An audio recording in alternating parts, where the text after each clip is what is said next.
this is Rachel. Thanks for clicking on my video. Happy Impeachment Day, y'all. I was just sitting here today watching the news and watching the build up to, what's going to happen this afternoon where they're going to impeach this fool for the second time. So I was watching all the stuff that they were saying about these folks that stormed the Capitol and the fact that they're saying that they did it because he told them to. Now, y'all, when I first heard that defense, like black people, y'all know how we do it. We think about stuff and say, yeah, they just saying that shit because they got caught, blah, blah, blah. And it's a convenient excuse, blah, blah, blah. But today, y'all, I was sitting here and I just realized that these people are telling the truth. I believe now that they are so crazy that they did do it just because he told them. They are like sheep. Of course, we have been saying for months that they are like a cult. And so when I thought about this again today, I was like, okay, so if they're a cult and they follow their leader, they're like brainwashed and all of that stuff, then they did believe him.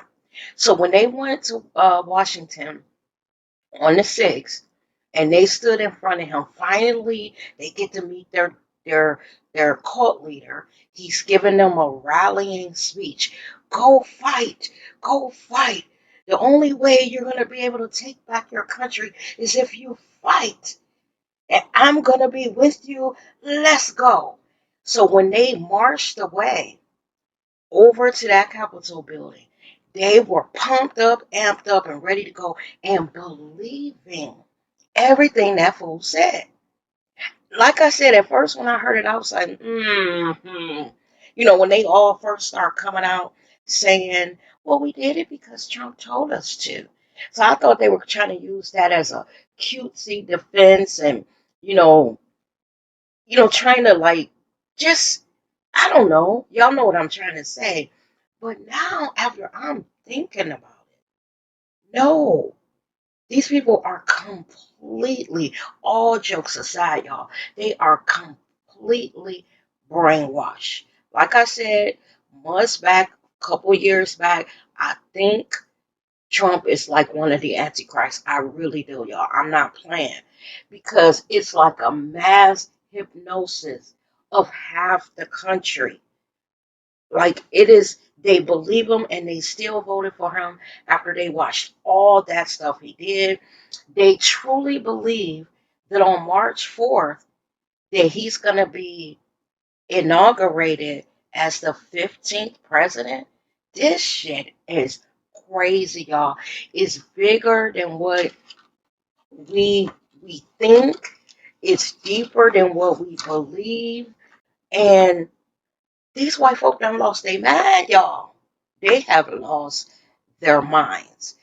I heard that there were 100, over 150 police officers seriously hurt. One I heard lost his eye. Another one I heard lost a couple, maybe three fingers. They said another one was stabbed with a flagpole. Y'all, they fucked them police officers up. Now, y'all know we say, had that been us, not not one of those police officers would have lost an eyelash if it had been us. Because as we were marching towards them, they would have been mowing us down one by one. We wouldn't have even made it up to them to make them lose an eyeball, fingers, or stab them in the stomach with a flagpole. We wouldn't have made it. The little bit of video that they showed us, those people just went buck wild and was whooping the police's ass, breaking out windows, jumping through all that. And y'all, what kills me and the hypocrisy of all of this. Just last summer, when Keisha and them was down burning up CVS's and Walgreens and Targets, these fucking white people lost their freaking minds over Target and Walgreens. But you mean to tell me you got folks marching through Washington with signs, Confederate flags, weapons, and all police shields, helmets and shit to the Capitol building, the seat of our democracy, everything that our democracy stands for. But that building didn't mean as much as Walgreens and CVS, where they was fucking black people up. They said in one night during all those Black Lives Matter and other marches, last summer, they said in one night, in one city, police arrested over 400 people. That is in one night in one city. I think right now they're only up to maybe 100 of all those thousands of people that stormed the Capitol. Y'all, there is something going on in this country. It's been going on since that fool rolled down that escalator with his non-speaking wife. It's been brewing. He left a kettle of bullshit boiling, bubbling when he flew off in Air Force One or whatever the plane is, the presidential plane or whatever. But y'all, these folks are crazy. So I believe them when they say that they did all of this because he told them to. Like those people in the Jim Jones Guyana tragedy, and he had them drink the KoolAid. Basically, that's where we got that term, drinking the KoolAid, from. Because those people trusted him and believed him and was so brainwashed and befuddled and fucked up in the head by the time he got finished with them, that when he asked them to do it, they not only drank it themselves, but they fed it to their kids. That's the people that we're dealing with, that we were dealing with on January 6th. Crazy. Then they interviewed this one man because they said that at one point that fool had came back and was like, about an hour into the insurrection, he had told them to go home. You had this one redneck idiot, and he was leaving. And so they asked him, you know, okay, just a few seconds ago, y'all was up here fucking shit up. And now you leaving? Why are you leaving? Basically, and y'all, I'm condensing it and putting a black girl spin on it. Well, basically, that fool said, well, Trump told us to leave. So he said we were done, and now we're leaving. So what that tells you is he could have stopped them before they went and destroyed that building. And another thing, they always talking about how much they love this country and the democracy and all that stuff. At any point when they were destroying that building that has stood there for hundreds of years, and they was pissing in the hallways, because y'all know that we're gonna find out that these nasty pumpkins pissed and shit all in the hallways of the Capitol building, smearing shit, human excrement, all on the walls and some of those historic furniture pieces. Did they not, like, at any point did you feel bad? Have you ever done something and you know in your heart it's not right, but you hell bent on doing it, but as you're doing it, you're like, this was not a good idea, but you're still doing it. This is, I wonder, like, why they were doing it. Did they ever, it hit them like, you know what, this is really bad. This is really bad. Evidently not, because they went through it. And then, y'all, on the day of that insurrection, I was watching some videos on YouTube. I don't know if these were videos that those insurrectionists were posting because they were very up close and it wasn't on the news. I was watching videos on YouTube. And the lady, the woman that got shot when she tried to climb through the window, uh, and she died. Y'all, on the day, I was just telling my son last night that on the day of the insurrection, I watched that video of her being shot, all of it, all the way up. Now, I turned my head and hurry up and clicked it off, because I didn't want to sit there and watch a pool of blood, you know, spread out around that woman. Even though what she did was wrong, I did not want to see the life actually being drained out of someone. But I just, even when they heard the shot ring out and they knew that somebody had tried to get into the chamber where those Congress people were huddled, those senators or whatever, and they actually were shot, they didn't even run, y'all. Like they didn't, because you know how with black people we'll go to a scene of something, we'll be standing there being nosy, trying to see what's going on. But if shots ring out, we all take off running. You won't gotta explain. We'll explain when we get to the house, but we just take off running because everybody else running. They didn't even run after that woman got shot. They stood there like programmed robots and still were trying to get in. This shit is crazy, y'all. Crazy. I am, I'll be 56 in a few weeks, y'all. I ain't never, ever seen shit this bad. They were bold. They felt empowered because he told them to do it. He stood and watched it in, wherever he was and was cheering them on and didn't feel bad. They said he was getting calls from the Capitol building from those people that were forced to hide, those senators, congressmen, or whoever the fuck they were. And all the people that were in that building, they were calling him, saying, call them off. This is getting serious. Somebody been shot. And still he let it go on for 3 hours before he said something. The reason why I bring that up is they're having an impeachment today. I know the bitch is out of office and all of that. And a lot of people say, why are you trying to impeach a president that is no longer in office? And y'all know the reason why. So he can never run for anything else.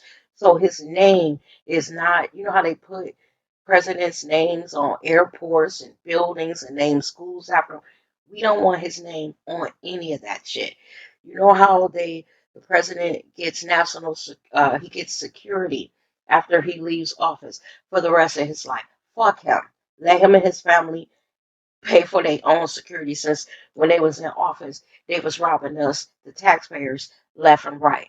The presidential salary that he would get for the rest of his life. Fuck him. He says he's a fucking billionaire. Let him go out and make his own goddamn money. Because he left this country worse off than how he found it. So ride your bitch ass off into sunset. Take your non-speaking wife with you and them corrupt kids of yours and all of y'all. Peace.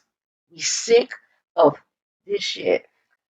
We as a country need to get back to some semblance of normalcy. Y'all, he not only fucked everything up, was a traitor, treasonous, a lying, pussy grabbing bastard. But he also left us with a fucking pandemic where hundreds of thousands of people have died. Millions of people got the virus, and we can't go out without wearing a fucking mask. Y'all, I just had to go to the bank to handle some business.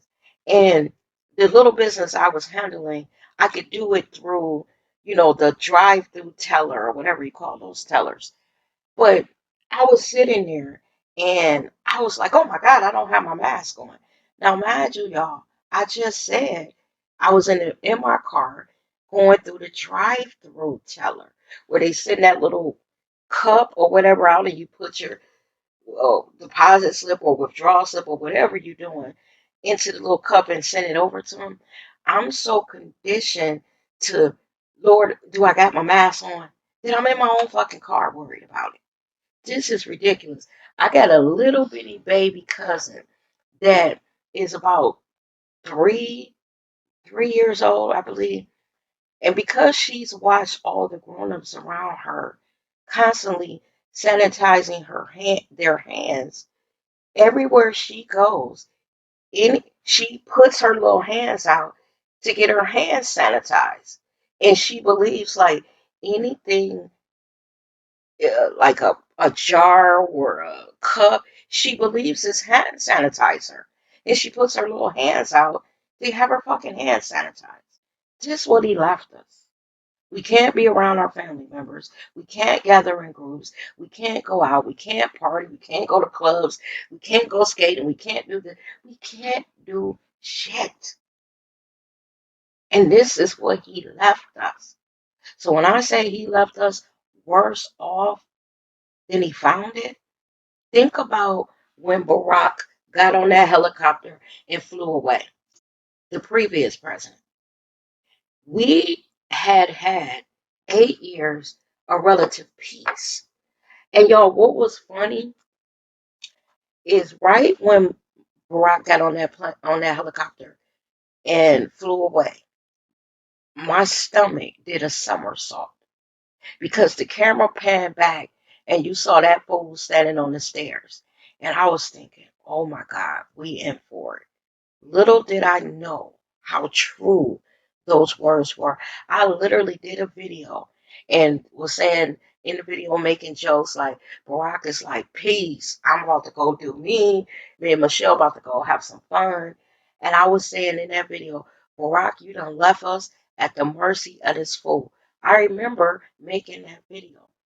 And like I said, little did I know that I had not spoken truer words, because it is now 4 years later, and look at all the shit that has happened.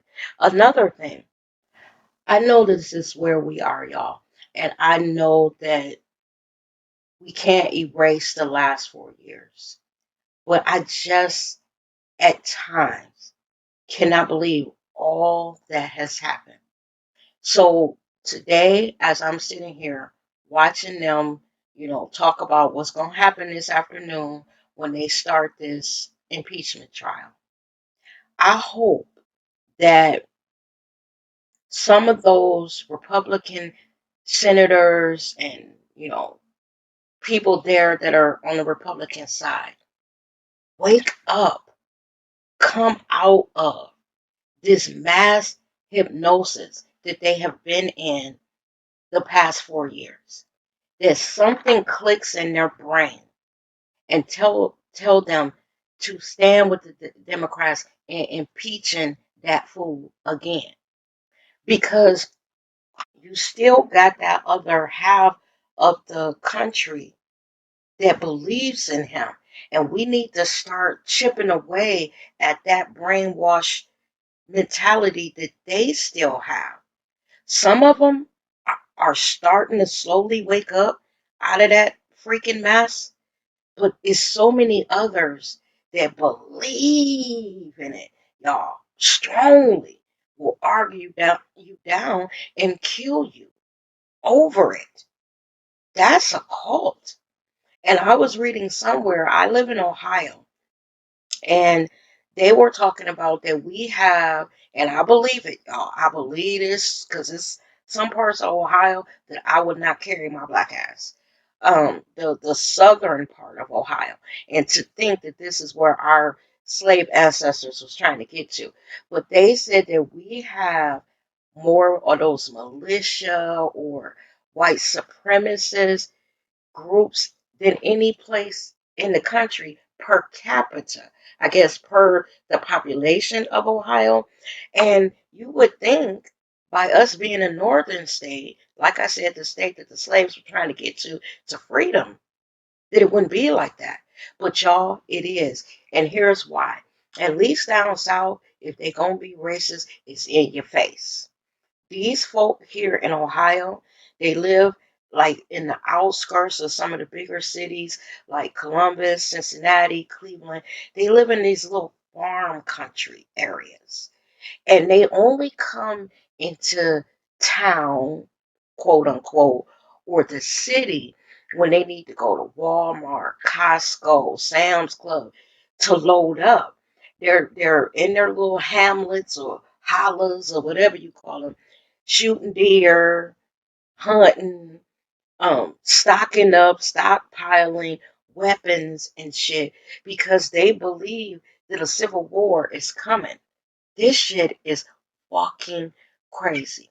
And at first, I used to be making jokes about it, and they're crazy, and eventually they'll come out of it. But y'all, I don't think so.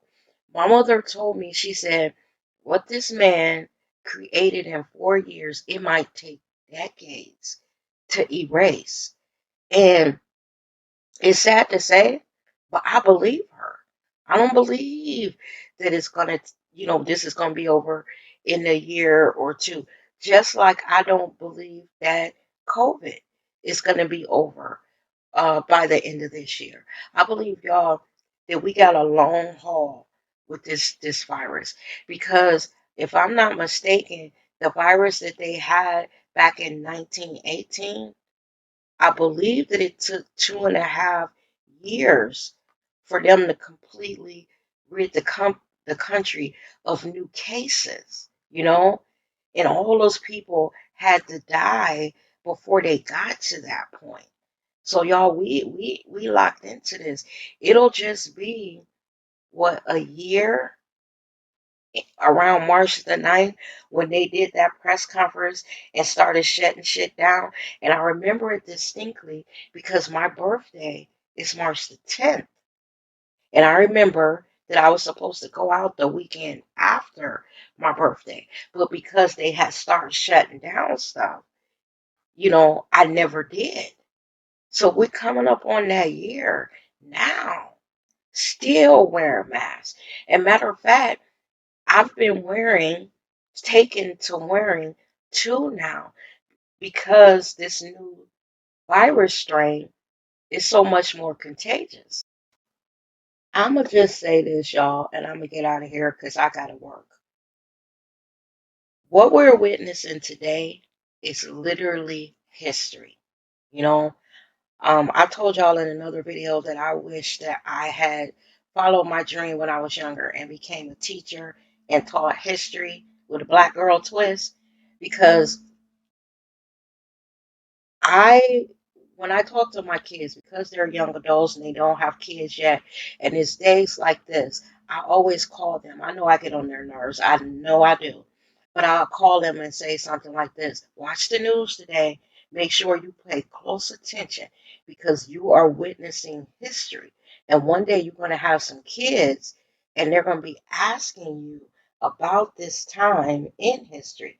And you want to be able to explain, what happened and be able to answer their questions. Just like when I talked to my mother about the civil rights era and the riots and all that stuff. And my father actually went to the March on Washington, where Martin Luther King gave the I Have a Dream speech when he was a very, very young man. I think my father was a teenager and went to the March on Washington. So he's able to tell me firsthand what it's like. So that's why I fuck with my kids to the point they be like, Ma, okay, okay. I know I get on their nerves, but one day I'm gonna have some grandkids and I want them to get the story right when they tell about this fool that we have for president, a traitorous, pussy grabbing, a lying bastard that we had as a president. And what happened and how did we end up with coronavirus? I want them to know it and be able to explain it to my grandkids. And with that, y'all, I gotta get out of here. I'm supposed to be working, like I tell y'all all the time. I'm working from home. I'm sitting at the computer, so it's not like I walked away from it. I'm sitting here in front of it, so they can't say nothing. You know what I'm saying? Y'all be safe. Take care. Wear your mask. I'm doubling up now because this new strain of this virus is supposed to be more contagious. And look, I want to be around after 2021 and, and going forward, y'all. Take care. Bye bye now.